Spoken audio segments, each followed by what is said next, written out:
So hey, last episode we finished the second rotation of book types, which means this episode should be something off the sci-fi fantasy shelf you've maybe never read or even heard of.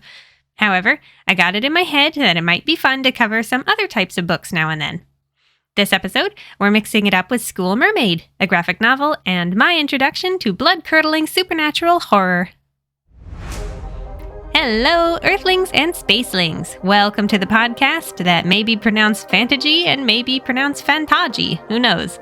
It's the home of science fiction and fantasy books you'll probably never read and probably haven't heard of. I'm your host, Erika Brickley, and I'm absolutely in love with books. See so for yourself by visiting my Instagram at Erika Brickley, spelled E-R-I-K-A, B as in boy, R-I-C-K-L-E-Y. Follow me there and subscribe to me here so you can keep up with the podcast. On to the content. I went back and forth on whether or not to write this episode.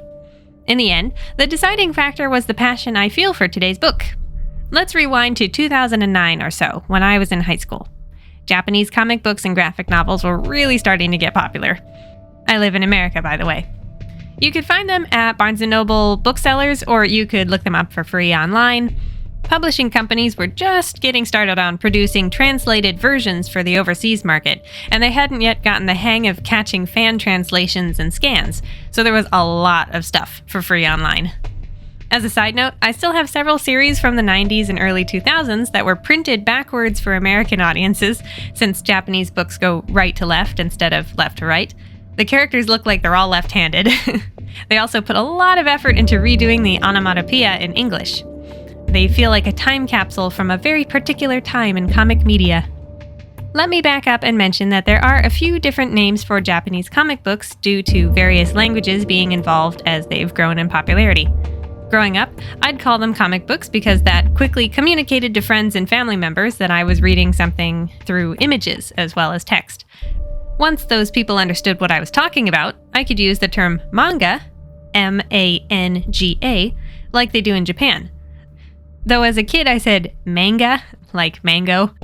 The Chinese characters used to write this word loosely translate as pictures of people, and it's a specific term used for long-form visual stories dating back beyond World War II. Nowadays, in English, we generally call these graphic novels, since many non-Japanese and non-Asian artists have joined in. We're no longer just talking about those illustrated girls with the big, blinky, sparkly anime eyes. Oh, right. Anime is short for animation and is the TV adaptation of manga drawings. Back to today's book, it is one I discovered on a manga reading website while I was in high school. I think it was called One Manga. This website didn't have a very big library, just a single page of titles to scroll through. I chose what to click on and maybe read based on the name alone. I found things like Zetman and Love Monster on this site and never knew what genre I would get. The same was true for School Mermaid. I expected it to be something like Mermaid Melody, which is a magical girl story, but I was shocked when I saw the actual cover. Before I describe it, I will quickly let you know that I am not covering all 5 volumes of this graphic novel. I am only going to talk about the first 3 chapters that author Yoshitomi Akihito wrote and drew, which were all that existed when I was a teenager, and are, in my opinion, the best of all the semi-self-contained stories in the series. So, let's describe the cover image for what is essentially a short story. In a bare, dim hallway lined with windows and sliding doors, as is typical for a Japanese school, there are 2 young women standing side by side facing the viewer. They're dressed in regular clothes, not sailor uniforms, and are wearing gloves and backpacks, and are carrying weapons. On the left is a girl with glasses and a ponytail with a crowbar in her hand. On the right, a girl with shorter hair grips a kitchen knife. Their expressions are blank, staring straight ahead. Behind them, where the dim light fades to darkness, lit partly by blood-red safety lights, another girl stands obscured by the shadows. Again, try to imagine being a young high school girl like I was, clicking on a name like School Mermaid, hoping for fish scales and jewelry and maybe a little drama, and seeing this. 2 girls staring at me with their black eyes. I was in shock, then quickly went to look for something else. Back then, I really wasn't into horror stuff. I could barely watch slasher flicks or even supposedly sweet films like Edward Scissorhands. Granted, my definition of horror was both too narrow and too broad, and later I would learn to appreciate great stories like The Thing, Alien, and E.T. But in high school, I firmly believed that was not the genre for me. And yet, I found myself thinking about that cover image. I revisited the webpage to read the story description. It said something like, "There's a rumor at Yoshiko's school that mermaids appear in the pool at night, and that if you eat one, your love will come true." What? This is a story about eating mermaids? I wanted something like Splash or Mermaid Melody. This sounded more like Rumiko Takahashi's Mermaid Saga about immortal demons. No way was I reading that. And yet, I finally caved. It was only 3 chapters long. I could read that in no time. So, that's what I did. As expected, it only took a chunk out of my afternoon. But what I didn't expect was how long the story beats would live inside my head, replaying, refreshing my horror. And much as it disturbed me, there was something addictive about that macabre feeling. I told friends about it. I explained it to people who didn't care. I wanted to witness someone else getting the same shocks I did. Well, dear Earthlings and Spacelings, you might not be able to read an official English translation of School Mermaid right now, but I'll try to get you a bit closer. Please keep in mind that I am reading and translating from my Japanese copy. Bilingual listeners who seek out a book will have to forgive me for paraphrasing. And please forgive my pronunciation of names. It's really hard to switch between my American accent and the right voice register to say Japanese names perfectly. Leave me a comment on YouTube if in future videos you'd like me to include a section explaining how to properly pronounce Japanese names. Chapter 1. Yoshiko and Haruko are walking through a shopping district after school, still wearing their uniforms and carrying book bags. Haruko says that she's told her parents that she's staying at Yoshiko's house overnight, and Yoshiko has said the opposite. The next thing they need to do is go shopping at the hardware store. They wander around, browsing, until Haruko finds the kitchen knife display case. "Yeah, that should be good," Yoshiko says when she joins her there. "With these we can kill them easily." The story really started a few days ago when the girls were on cleaning duty in the pool locker room, and Haruko discovered an old notebook in an unused locker. Their high school has an urban legend that says, "At midnight, mermaids appear in the school pool, and if you eat the flesh of a mermaid, your love will come true." Yoshiko and Haruko never really believed that dumb legend, but accounts are written in the notebook. It seems to have passed through the hands of many girls, and each time more details about mermaids were added. In the hardware store, the girls check the notebook to see if a knife will do the trick, and it seems it should. Haruko wonders if maybe a metal bat would be good. Yoshiko thinks that a crowbar would be better. "Ah, you're probably right," Haruko says. They pay for their choices, laughing about how heavy the bags are, and get a soda on their way home. At Haruko's house, they change out of their school uniforms. "The boy you like is Ogura from the other class, right?" Yoshiko giggles. "You knew?" she asks. "And you like Tanaka." "Yeah," Haruko confirms. "But why?" Yoshiko asks. "Didn't you just start seeing somebody?" "Yeah," Haruko says reluctantly. There was kind of no helping it. Yoshiko lets it go, a little surprised that Haruko with her big glasses is so popular. She's also a little clueless because Yoshiko has to point out that a skirt might not be the best idea when they're sneaking into the school at night. Dressed in jeans and sneakers, their backpacks full, the girls are ready to leave just after 6 p.m. Yoshiko, who's been holding on to the notebook, checks the facts one more time. It says the mermaids will be out from sunset to sunrise. Haruko gets up to check what time the sunrise will be, but stops when she hears Yoshiko exclaim loudly. Nervously, Haruko asks what's wrong, and Yoshiko explains that she just noticed that it looks like a page of the notebook has been torn out. For a moment, the girls don't know what to make of that, or the note scribbled with an arrow pointing towards that missing page that says, "The worst." Yoshiko has a bad feeling, desperately wondering what could have been written there, and Haruko agrees that it's a curious thing. However, there isn't time to worry about it. Haruko's mom will be getting back soon, and they need to be gone when she is. The girls walk to school in the dark and make their way to the pool. The quiet reminds Yoshiko of another legend about a girl named Ohara, a bit older than them. "People say she tried to eat the flesh of a mermaid," Yoshiko explains, "but she got eaten instead. I wonder if the missing page said anything about that." Stop it, Yoshiko, Haruko begs, gripping her crowbar in fear. Standing by the pool, the girls recite the chant written in the notebook. Miss Mermaid, oh won't you please, make my love come true, give up your blood and flesh for my sake. For a moment, there is silence as the girls stare into the dark water. Then, Yoshiko spins around, having seen someone out of the corner of her eye in one of the school windows. They go to check it out. Haruko knows a window with a broken lock, but asks Yoshiko to lead the way. Yoshiko is scared, but she climbs in first and is met with an unbelievable sight. The hallway is filled with normal-looking girls her age, dressed in school-sanctioned swimsuits, the first letter of their surnames written on their chests. More shocking than that is what they are doing. Standing around and sitting, smiling at her, some of them emerging from walls or slipping into the floor as if it's pool water. These are mermaids? Yoshiko thinks incredulously. If I eat the flesh of these girls, my love will come true? Still outside, unable to see in, Haruko nervously asks Yoshiko why she hasn't moved. She's interrupted by the sound of splashing as the mermaids flee, disappearing without a trace. Yoshiko, what was that noise just now? Haruko asks. Yoshiko can't bring herself to say anything, merely staring down the empty hall, then at her kitchen knife, remembering, to eat their flesh, I have to kill them. Chapter 2. Lighting their way with a flashlight, Yoshiko tells Haruko about what she saw, but those girls can't seriously be mermaids, right? Suddenly, they come across one lone girl in a swimsuit, dripping wet. In stunned silence, they shine the flashlight at her, and she makes an inhuman noise before passing through the door to a classroom as if it were a waterfall. Hey, Haruko says, wasn't that a mermaid? Uh-huh, Yoshiko mumbles, sliding the door open to see where the mermaid went, and gasping when she sees a whole room of them piled on top of each other, smiling their placid, too sweet smiles. Calm down, Yoshiko says quietly, to herself.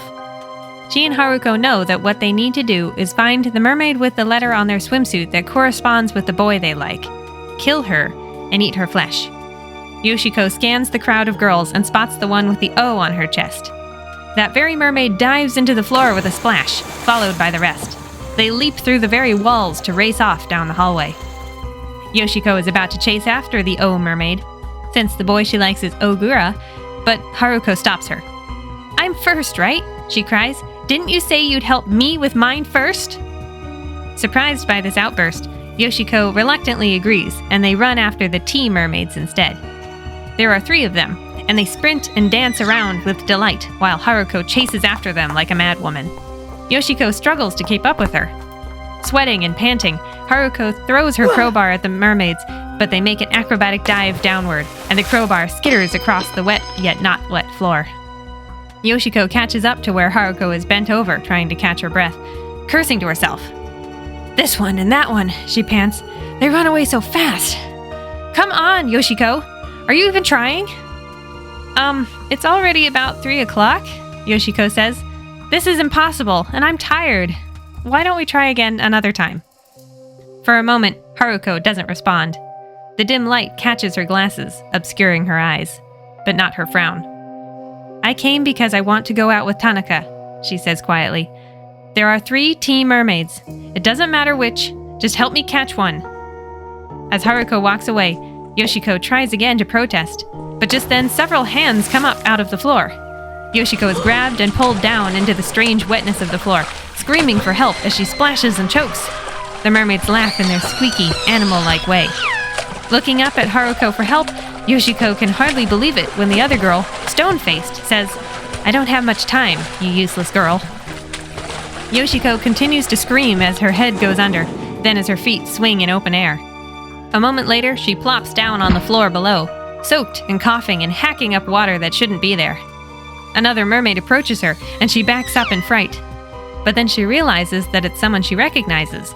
Ohara, the girl who went missing. Chapter 3. Everything Yoshiko thought she knew about the mermaids is shaken when she sees Ohara. Like every other mermaid, she's wearing a school swimsuit and a vapid smile. Yoshiko isn't sure what to do, but she gets spooked and throws her knife at the mermaid. With a look of surprise, Ohara slumps to the floor to hold her injured arm. She whines sadly. Wow, isn't that amazing? Haruko says, coming down the hall. You caught one. Haruko, Yoshiko says, turning to see her. This mermaid, isn't she Ohara? What does that mean?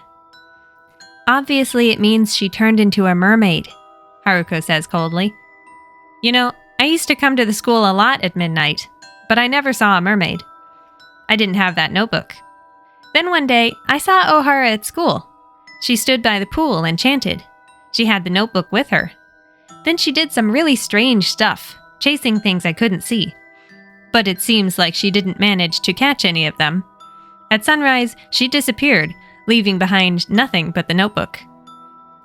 Yoshiko is confused, since Haruko found the notebook just recently with her, but Haruko simply hid it in the locker room so she could pretend to find it later. While Yoshiko tries to understand this, the Ohara mermaid gets to her feet, dripping blood. Without hesitation, Haruko lunges forward and beats the mermaid over the head with her crowbar, hitting her again and again and again. Yoshiko screams, asking her to please stop, but the terrible sounds continue until Haruko drops the crowbar. She doesn't even look at Yoshiko crying. You should eat, Haruko says. This is an O mermaid. You can go out with Ogura now. She waits a moment, but Yoshiko has bowed her head and covered her ears and is mumbling to herself. That's what I thought, Haruko says, fetching the kitchen knife. Then I'll take him. As she works, Yoshiko can't bear to watch, but Haruko goes on talking. The seemingly mousy girl speaks frankly, not at all the fearful classmate Yoshiko was getting to know. You know, I've had to eat other mermaids' flesh recently. That's how I ended up with my current boyfriend. The tea mermaids are too fast. I thought that with two of us we could do it. But it was no good. You're too slow. Oh, and about that torn-out page, that was me too. Yoshiko finally sits up, only because something is happening to her clothes. They're disintegrating. About what was on that missing page, Haruko continues. It explains that after you recite the chant, you have to eat the flesh of a mermaid. It doesn't matter which one. Otherwise, you'll become a mermaid when the sun rises. Screaming and crying, Yoshiko is embraced by a horde of mermaids rising up out of the floor. Her clothes have melted away to reveal a school swimsuit underneath. Her voice warps, becoming nothing but the animal screech of the mermaids. As the sun rises and Yoshiko is pulled under the surface, Haruko looks back at her with a joyful, satisfied smile, blood dripping down her chin. When the hallway is fully lit, nothing remains but the kitchen knife, the crowbar, and the notebook. In the following days, Haruko returns to regular life. She goes through the motions of dating Ogura, the boy Yoshiko liked, because she ate the flesh of an O mermaid. After all, the tea mermaids are so fast. Every one of them. But she plans to go out with Tanaka soon. She's already taped the missing page back into the notebook, which says in big letters that not eating the flesh of a mermaid by morning means you'll turn into one. You might be wondering why Haruko targeted Yoshiko as a hunting companion when it did no good. Well, there was something Yoshiko didn't know because she hadn't read the missing page. Her full name was Yoshiko Taniguchi, which means her school swimsuit would have a T on it. So, she will become a tea mermaid. The next time Haruko goes hunting, she'll be alright by herself, because Yoshiko is so slow.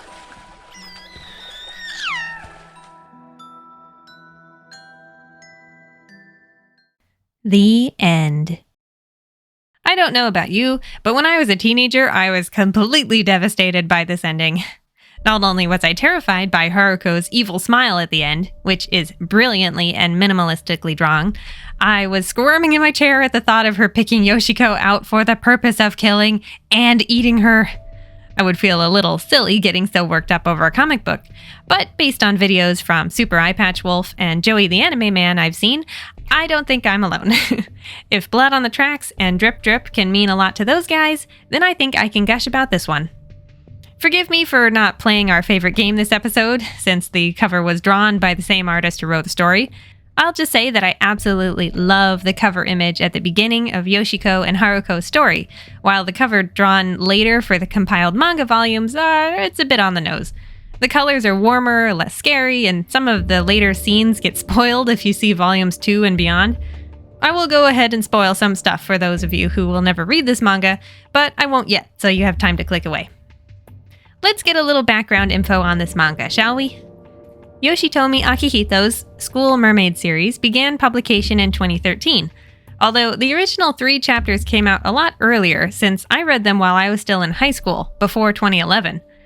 I don't think this manga is known outside of Japan, and in his home country, Akihito is better known for comics like Blue Drop. Looking at the covers, I'd say he tends to write about similar characters in a variety of situations. Although he isn't as well known as others, I think his art style is really conducive to an unsettling high school horror story. Referencing Super Eye Patch Wolf again, he explains in his How Media Scares Us video that a lot of horror manga and anime is too aesthetically pleasing, too pretty. While I enjoy the gory deaths in Another, an anime about a haunted class, I agree with him that the art is almost too pretty sometimes to be truly unsettling. Only occasionally is it truly heart-stopping, largely due to the situation being handled well rather than the animation. Similarly, I love Shiki, but it is a very particular art style and has to push hard to be really scary. Junji Ito's work, on the other hand, is drawn in such a way that even the main characters don't look quite well. His masterpiece Uzumaki, Spiral in English, starts off with just a normal girl wondering if there's something a bit off about her hometown. But the simple opening scene of her standing on a hill gives the reader a sense of unease. She is pretty and straightforward looking, and yet a bit, like I said, unwell, perhaps spiritually. Ito's interpretation of Frankenstein is also incredible for similar reasons, never hesitating to reach into that dark visual realm.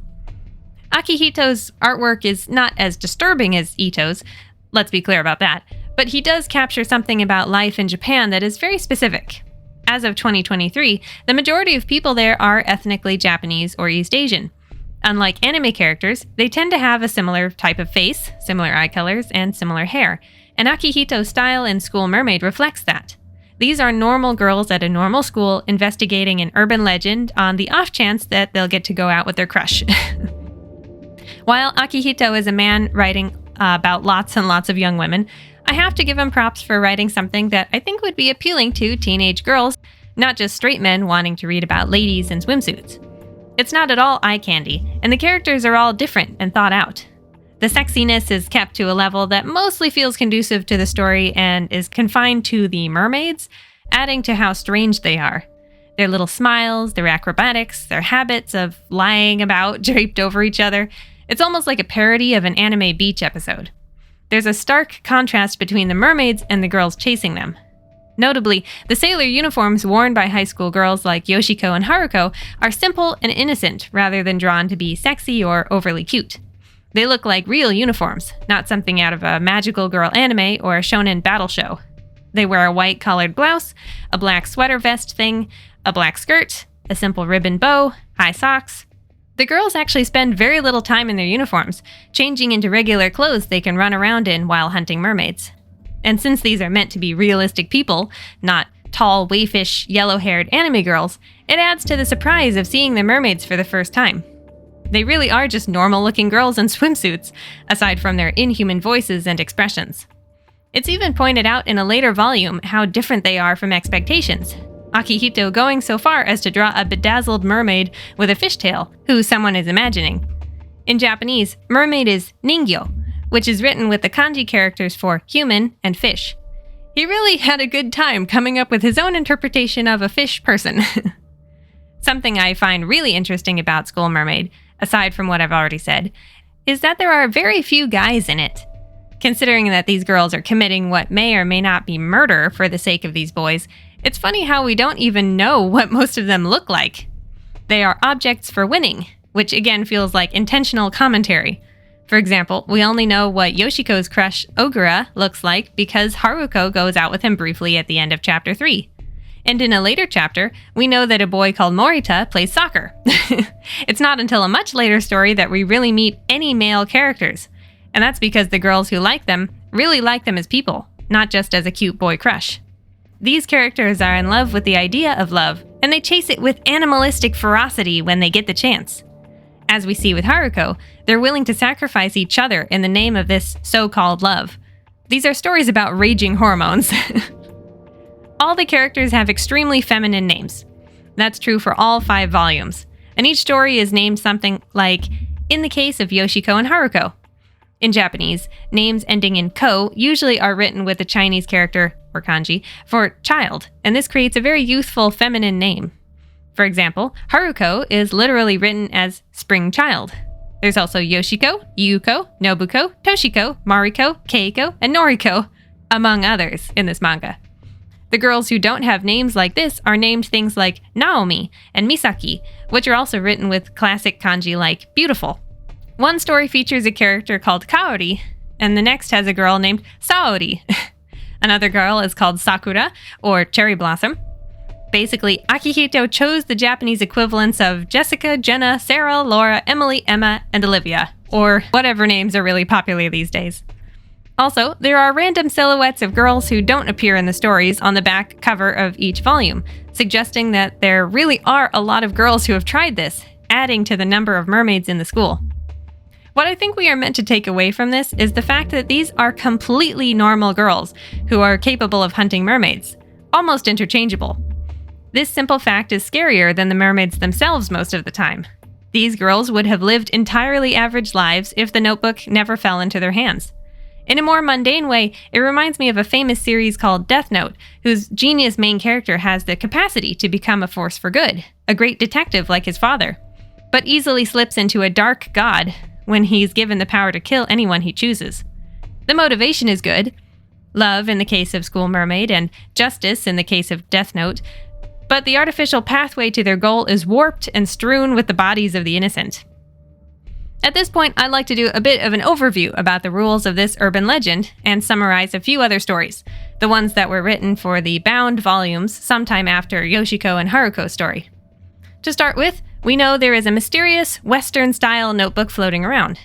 It really is a bit like Death Note like that, isn't it? That includes various accounts of girls who saw the mermaids and learned about them. While the urban legend states that these mermaids are in the school pool, and their flesh will make your love come true, the notebook clarifies that you have to stand by the pool and recite a chant, after which the mermaids will appear anywhere on campus. It goes like this. Ningyo-san, Ningyo-san, onegai shimasu. Watashi no koi o kanaete kudasai. Watashi no tame ni chi to niku o. Miss Mermaid, Miss Mermaid, oh, won't you please, make my love come true. Give up your blood and flesh for my sake. What we learn in the first 3 chapters is that you cannot escape the school without consuming a mermaid's flesh, or you will become one yourself at dawn. This is information that Haruko withheld from Yoshiko, along with the fact that she planted the notebook somewhere she could pretend to find it in order to lure her classmate to her doom. Haruko honestly did think that maybe she could catch a tea mermaid with help, but deep down, she was sure that the real answer was to trick a T surname classmate into becoming a mermaid she could easily catch. Let's look at some other stories. The first one is after Yoshiko's and Haruko's. It's the case of Toshiko and Naomi. These 2 girls have a very different dynamic. Toshiko found the notebook, and Naomi stole it from her desk, thus figuring out what Toshiko is up to, trying to catch a mermaid so she can go out with a boy named Kimura. Very quickly, we learn that Naomi, 1, is not a very nice girl, despite her pigtails and bows, and 2, is Kimura's ex-girlfriend. While Naomi feels no guilt in stealing a knife from the hardware store, Toshiko is too meek to tattle on her. However, when night comes and they both arrive at the school at midnight, they both show another side to themselves. Toshiko is armed with many knives, determined to get at K-Mermaid before Naomi, while Naomi is perfectly happy to attack Toshiko with the metal bat she ended up bringing. The race for a mermaid quickly turns into a game of cat and mouse as Naomi follows Toshiko through the school. While hiding, Toshiko gets spooked and accidentally stabs her mermaid, who happens to be a girl she knows from school. She actually witnessed that girl turn into a mermaid, thus attaining the notebook that was left behind. At first, Toshiko is horrified, but she has to snap out of it when Naomi goes to eat some of the mermaid's flesh. Sun rises upon them. Knocking Naomi aside, Toshiko gets a chunk of meat for herself, but again, Naomi's wrath is focused upon her. She wants Toshiko to die or turn into a mermaid, so there's no serious competition for Kimura's love. Unfortunately, the dead mermaid they have is wearing an S swimsuit, not a K, and Toshiko frantically tries to think of someone's name that starts with S, so she can eat, remain human, and escape her murderous classmate. In a moment of clarity, Toshiko realizes that Naomi's last name is Sato, and she eats the meat while thinking about that. Wondering what Toshiko is laughing about, Naomi also eats the meat since the sun is about to come up. Because of the magic of the mermaids, she now feels love for Toshiko rather than hate. However, what Toshiko forgot is that she too has an S last name, Suzuki. By thinking each other's names, the girls have now fallen in love with each other and forgotten all about Kimura. They kiss as the sun comes up and the disappearing mermaids smile. They return to school as blissfully happy girlfriends, passing the notebook along to Ohara, the girl who we later see in the case of Yoshiko and Haruko that we summarized at length. The final set of chapters in the first volume is the case of Misaki and Noriko. Misaki is a high school girl, while Noriko is a teacher who is well liked by students, letting them use her first name sometimes.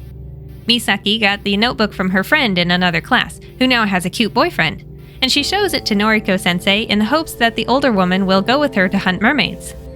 Although Noriko acts like it's all scary rumors for girls, she's intrigued. "Who do you like?" she asks Misaki. "Someone athletic like Morita?" Shyly, Misaki says that's right, then asks who Noriko-sensei likes. Perhaps Mr. Manabe, the English teacher, or one of the others? Noriko resents this, since all those men are a fair bit older, and leaves the notebook with Misaki, telling her that at 17 she's young, and lots of love will come along. It's not something to get so worked up about. However, when alone again, neither of them seems sold on this. That night, Misaki recites the chant by the pool, shocked when she sees the mermaids, and pleased when she sees that Noriko-sensei has come to join her. The older woman is also able to see the girls in swimsuits.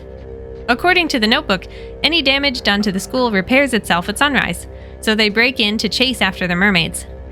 Within minutes, Noriko has sliced open the neck of an S-mermaid, and Misaki is excited that they now can survive the night, but is shocked when the teacher turns the knife on her. "Morita is mine," she says. She knew about the legend of the mermaids before, but never knew the chant, and this is her one chance to make Morita, the soccer star, love her. Misaki runs for her life. While hiding, she sees the M-mermaid she wants, but for unknown reasons, the mermaid's smiles turn to frowns, and they bear fangs.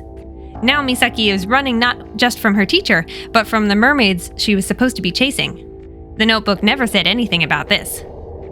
During the frantic chase, Noriko stabs an M-mermaid when she meant to stab Misaki, but breaks her leg after falling down a flight of stairs.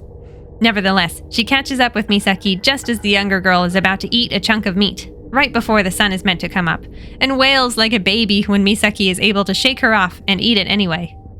Much to Noriko's surprise, Misaki brings her a piece of the meat, telling her to eat it. The truth is that she doesn't like Morita. Noriko is relieved, but it's too late. The sun comes up, turning the dead mermaid to sea foam, and Noriko-sensei turns into a mermaid like any other girl chasing a crush. Afterward, Misaki's inner monologue reveals that Morita was just a convenient stand-in with an M name. She actually likes Mr. Manabe, the English teacher, a much older man, and now she has his affection. Moving on to Volume 2, first is the case of Mariko and Kaori.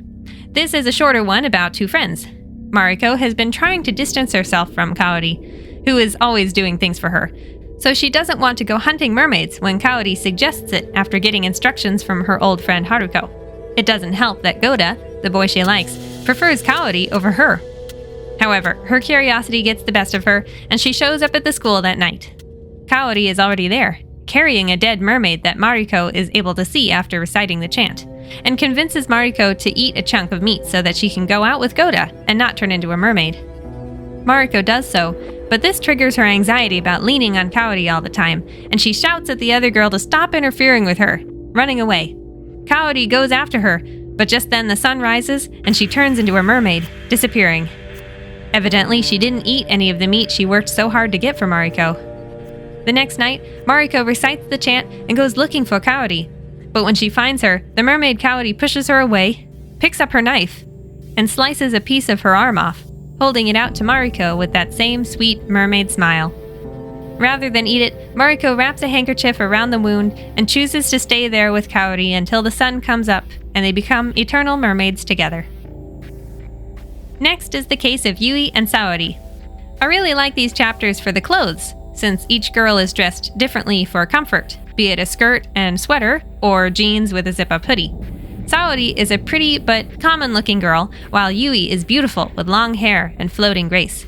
They are close friends, off to hunt mermaids together, with the understanding that they'll start by getting an e-mermaid for Yui, so she can date a boy named Endo. When they reach the pool, Yui discovers that the notebook is missing, but fortunately, Saori remembers the chant. The hunt begins, but they soon come across another girl from their school named Reiko, the one who stole the notebook and also likes Endo. Now it's a race. Even worse, Reiko has dragged along her classmate Asami, yet another girl who likes Endo, to help her. After Saori and Yui have a fight and split up, Saori discovers Asami and encourages her to hunt for herself rather than help someone sneaky like Reiko. Unfortunately, Asami is too shy and does as she's told, going into the restroom to put on her e-swimsuit to act as a diversion while Reiko goes after the real e-mermaids. While in there, she witnesses the stomach-churning sight of the mermaids oozing out of the toilets and faucets, coming out in pieces, in disassembled organs, in amalgamations. As they form, they turn on her, baring their fangs. She runs for her life, but Yui mistakes her for a mermaid, not believing her cries because the mermaids begin copying her voice. Asami manages to run away again, only to be caught by the mermaids, who sink their fangs into her throat, dragging her away into the floor. This causes confusion and a fight, but the sun is about to come up.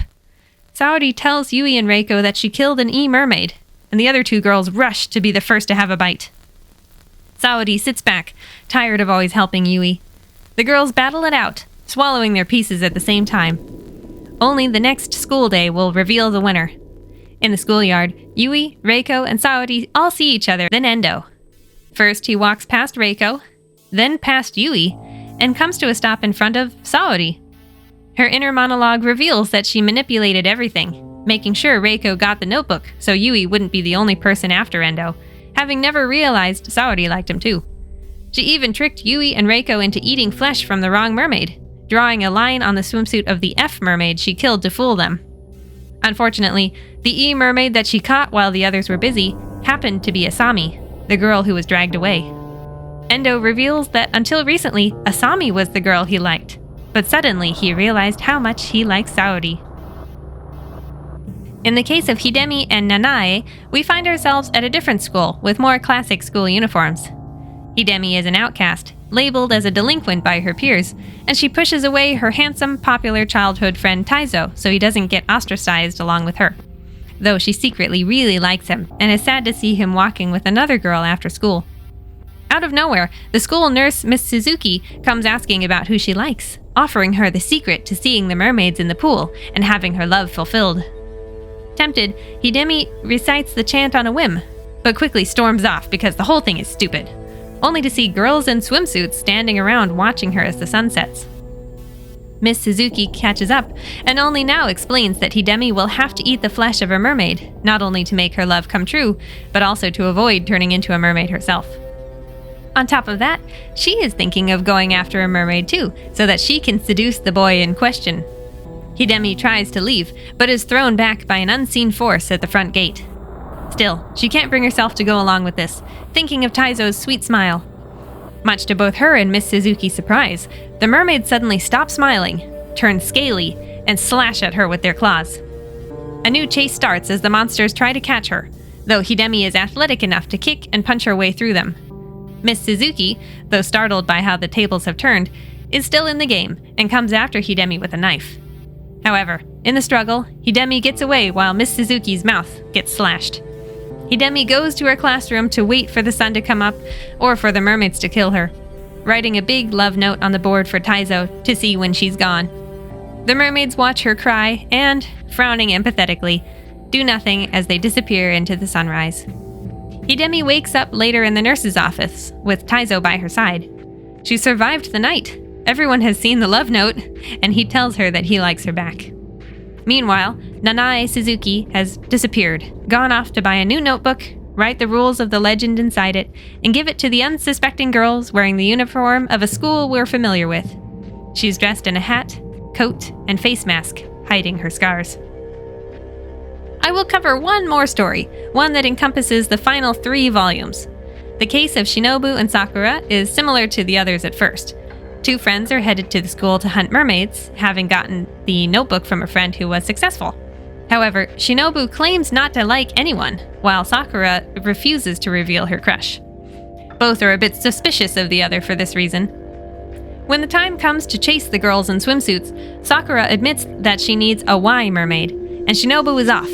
She's smart about it, aiming for any mermaid that might be an easy catch in case they can't catch a Y mermaid in time. Suddenly, the mermaids transform into sharp-toothed monsters, lunging at them, and Sakura becomes very angry and serious. While she got the notebook from a friend, she also encountered a woman in town wearing a face mask who told her another secret. If the boy a girl likes already likes her back, the mermaids will attack. So, Sakura has determined that her crush Yamada likes Shinobu, thus the onslaught. However, Shinobu jumps in just in time to keep a mermaid off of Sakura, telling her that she's the one the mermaids are really after. Just as Sakura realizes what this means, that Yamada likes her back, they are completely overwhelmed. Sakura is seized, her neck bitten, and carried away into the floor. Shinobu has no choice but to catch another mermaid, though she's able to simply lick the blood off the face of one. Just as the sun comes up, she sees Sakura as a mermaid smiling and watching her. The rest of the series focuses on Shinobu's struggle against Nanae Suzuki, the woman from before who now has to wear a face mask to cover her scars. I'll mention here that this part is based off of the famous myth of Kuchisaki Onna, the slit-mouthed woman, who in modern stories covers her wide, scarred mouth with a face mask. This is less scary in a post-COVID world, especially in Japan, but at the time School Mermaid was written, it was very relevant. For a period of time, there was a real panic about this woman going after school kids, like the clown rumors in America a few years ago. Anyway, Shinobu can't just move on after Sakura's loss, because Nanae is tormenting her. At the same time, her friend Takaki is trying to see how she's doing, and a gay guy, Shutaro, is threatening to use the notebook he's gotten his hands on to catch a mermaid and nab Takaki for himself. Although men can't see mermaids, according to the notebook, maybe someone with the heart of a woman can. Apparently they can. Shinobu goes along because Takaki's surname starts with N, just like Sakura's, so Shutaro could very likely catch and kill her. She spends the night protecting the Sakura mermaid until Shutaro drops her down a flight of stairs. However, while he's off desperately trying to get an N mermaid, the Sakura mermaid sneaks back to Shinobu, giving her some of her own blood to help her survive the night. The mermaids have also written the letter Q on the blackboard as some sort of clue, which Shinobu ponders, only to witness Shutaro turn into a female mermaid as the sun comes up. I think this is a decent representation of a suppressed transgender character having the chance to fight for their crush like any other girl, and become a mermaid like any other unlucky girl. This was nice to see, since Japanese media often portrays transgender people in a kind of odd way, or get them confused with transvestites. Refer to series like Ouran High School Host Club and One Punch Man for gay and cross-dressing characters. It's not that they're inherently bad, but the overall trend seems a bit misguided. If they're a cross-dresser, it's just a style choice. If they're gay, they're man-obsessed. Anyway, in School Mermaid, the transgender character at first comes off as a gay he, later admitting that they feel like a girl inside. And while she is sneaky and a little creepy, in that way she is a lot like all the other girls featured in these stories, who are willing to kill mermaids to force their crushes to like them. I thought this was going to be a gross misunderstanding of what a gay man is, but at the end of the chapter she fails to catch, kill, and eat the flesh of a mermaid, so she turns into one herself. A physically female one. It's a rare, slightly happy ending, as her face lights up with realization. From here on, the mystery thickens, and I won't go into all of it. While it is interesting to see Shinobu work through the pieces as stranger and stranger things happen, such as Sakura returning to the human world by stealing the blood and bone of her crush Yamada, I really enjoy the earlier chapters that are so full of unknown danger. In that way, it reminds me of Attack on Titan. While I love learning more about the world, the earliest episodes are best when you have no idea what is going on. And I might as well leave a few mysteries unanswered for anyone who wants to read it on their own. If you're interested in the rest of the story, I'd recommend finding an English translated scan online or using the Tachiyomi app. I'm not really sure how to petition Champion Red Comics to send this manga to the West, but hopefully School Mermaid will make it across the Pacific someday. So, why do the mermaids sometimes play with the girls hunting them, and why do they sometimes attack them? It takes a few rereads to be sure. To start with, Misaki in the third story is the first girl we see to be targeted. The mermaids lose their smiles, their mouths open unnaturally to reveal sharp rows of teeth, their eyes get round and fishy, and their bodies turn scaly with webbed, clawed hands, turning into real fish people. They only let up when one of them is killed. I believe this is because Misaki doesn't have a crush on a high school boy, going after the M-mermaid because she wants to win the heart of Mr. Manabe. Meanwhile, Noriko may have graduated already, but she does have a proper high school crush. Any kind of high school crush is fine, since we see two different lesbian couples. Or more accurately, any kind of immature high school crush is fine. Noriko is a young girl at heart, just like Shutaro, the biological male. There is an important distinction about mermaids. They happily let themselves be chased in the name of unrequited, deliciously painful puppy love, but they attack girls whose love is reciprocated, or whose love doesn't make sense to them. They are jealous. This fact is obscured when Asami is killed while dressed up as a mermaid, which is also a big no-no.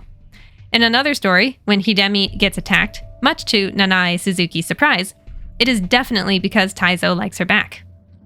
When I first read this story, I thought maybe they were mad Hidemi was trying to escape, but I'm sure lots of girls try that, and there's no reason to chase them down when they can't get out the school gates without eating the flesh of a mermaid. They're actually jealous and angry, all of them girls who failed to be adored by the boys they liked.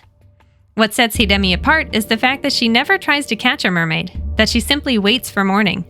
Their expressions as the sun rises are telling, sort of pouty and resigned, like they know it's wrong to torment a girl whose love is pure, who wouldn't force a boy to like her, who has already won the boy's affections, who was lured into reciting the chant rather than doing it of her own volition.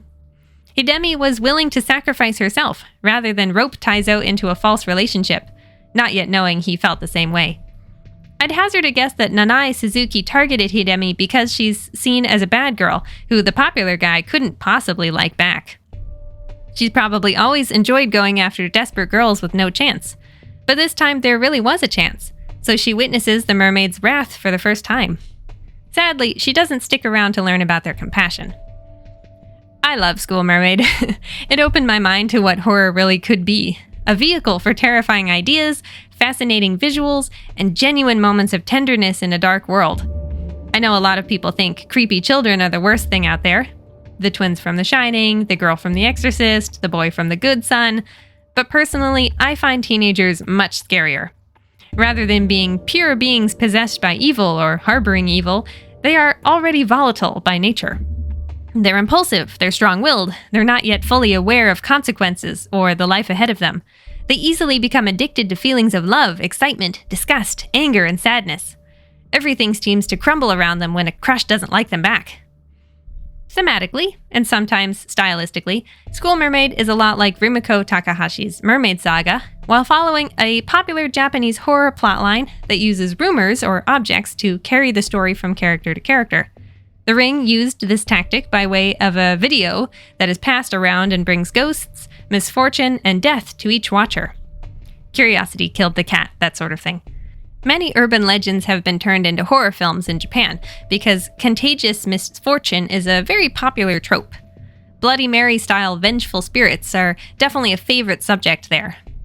Other films include Teke Teke, about the ghost of a girl who fell on the train tracks and was cut in half, and now pulls herself along by her arms to attack students. The name comes from the sound teke teke, or scratch scratch, the sound of her body dragging on the ground. Another is Kuchisake Onna, which is based on an old Japanese ghost story about a woman with a grotesquely cut mouth. We already mentioned that one as the inspiration behind Nanae Suzuki's injury. Aspects of the story also remind me of Dark Water or The Babadook. School Mermaid has a rumor going around a high school, a small notebook that gets passed around among the students, and a curse that's hard to get out of once you recite the chant. In general, I would say that Japanese horror agrees with me that teenagers are scarier than little kids, because they are supposed to be upstanding young adults in sailor uniforms, when really they're vessels for dark thoughts, self-torment, and gullibility, liable to believe dangerous rumors and turn on their friends. That's not to say American horror doesn't feature teenagers.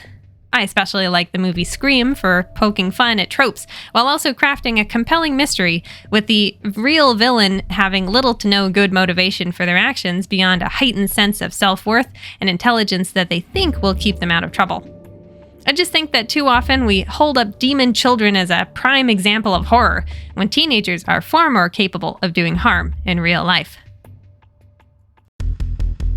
Well guys, I hope you enjoyed this jaunt out of our usual vintage realm into the world of Japanese horror manga. If you got this far, I hope you'll leave me a comment on YouTube to let me know what you thought. Feel free to subscribe while you're there. Next time, we'll return to the usual 4-book rotation, just in time to start the cycle over. Visit the Erika Brickley Instagram to see what we might cover and support the podcast. Until next time, bye-bye Earthlings!